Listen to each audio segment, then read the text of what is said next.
नमस्ते डॉक्टर साहब। नमस्ते। आपका बहुत बहुत स्वागत है आर्य समाज सदर में हो रहे ऋग्वेद पारायण यज्ञ में। ये 11 दिवसीय पारायण यज्ञ आपको और कई आर्य जनुओं को और कई लोगों को प्रेरणा दे रहा है, ऐसी हम उम्मीद करते हैं।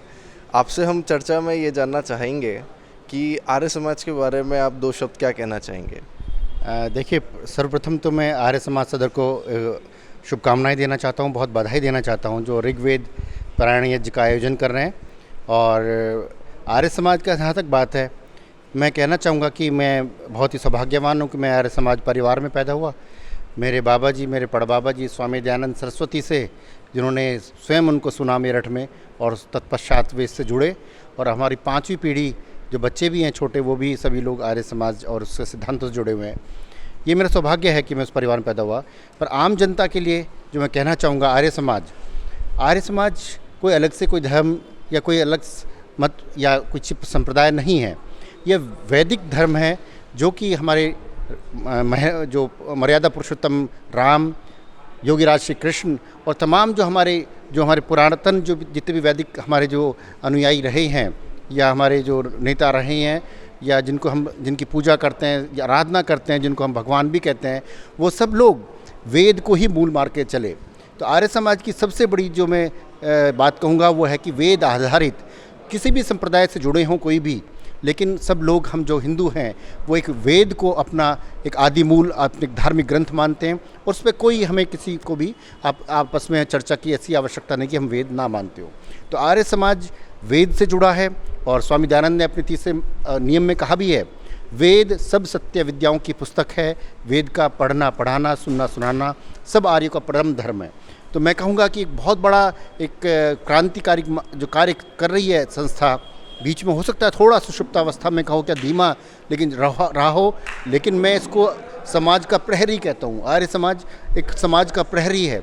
हमारे अंदर जो भी हमारे मतों में या धर्म में जो भी कुरीतियाँ, पाखंड, आडंबर आते हैं, उनको अगर कोई सचेत करता है, उनके लिए आगाह करता है कि हम सही दिशा में चलें, उसके लिए मैं आर्य समाज को एक बहुत बड़ा प्रहरी मानता हूँ। तो आप ये बताइए, जैसे आज के टाइम में युवा हैं जो कि आस्तिक और नास्तिक के बीच में भी कंफ्यूज रहते हैं, और आस्तिक में ये रहता है कि मूर्ति पूजा ही असली आस्तिक का प्रमाण है, वही असली आस्तिक का प्रूफ है। उनके लिए आप आर्य समाज के क्या ऐसी सोच से प्रेरणा देना चाहेंगे।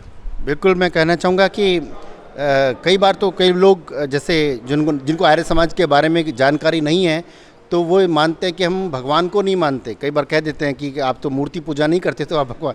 लेकिन सत्यता ये है कि ईश्वर सर्वव्यापक है, वो निर्गुण है, सब जगह उसकी कोई आकृति नहीं है।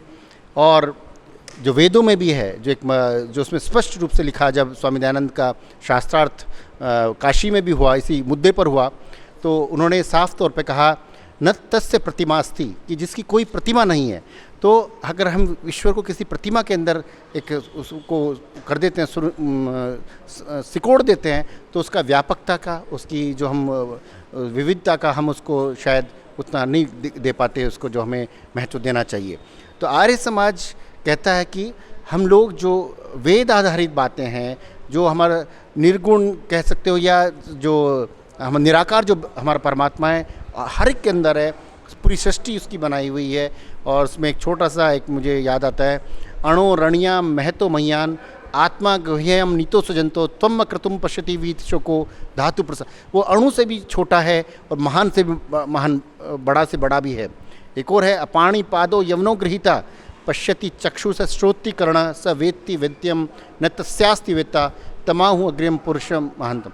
कि वो जिसकी पैर नहीं है वो लेकिन चल सकता है, उसकी ज़बान नहीं है वो सब कुछ ग्रहण कर सकता है, उसके कान नहीं है सब कुछ सुन सकता है, मतलब कि सर्वव्यापक है, सबका ज्ञाता है। तो ये तमाम तरह के जो मंत्र हमारे उपनिषदों में और हमारे पुराने ग्रंथों में आते हैं, वो ये स्पष्ट रूप से कहते हैं कि ईश्वर सर्वव्यापक है, किसी एक छोटी सी जगह में निहित नहीं हो सकता।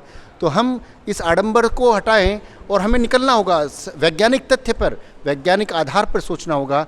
तो हम एक जो नौजवान हैं, खासतौर से उनसे अपील करूंगा कि हम किसी उसको आक्षेप नहीं कर रहे, लेकिन एक समग्र रूप से अगर हम देखें और सही रूप से अगर हम सोचेंगे तो हमें पता चलेगा कि ईश्वर कितना व्यापक है और किस तरह से उसकी संरचना हम मानते हैं। तो ईश्वर सर्वव्यापक है और ईश्वर निराकार है।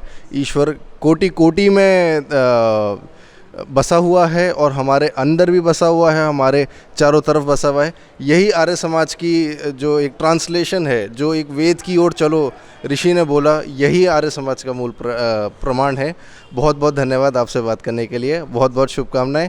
ऐसे ही 11 दिवस का जो हमारा प्रोग्राम चल रहा है आर्य समाज सदर दयानंद पथ मेरठ में, ये ऋग्वेद पारायण यज्ञ 10,552 से अधिक मंत्र जितने भी ऋग्वेद पारायण यज्ञ में हैं उनकी सभी की आहुति यहाँ दी जाएंगी सुबह 7 से 10 और शाम को 5 से 8:30 बजे। आप सब सपरिवार आमंत्रित हैं। धन्यवाद।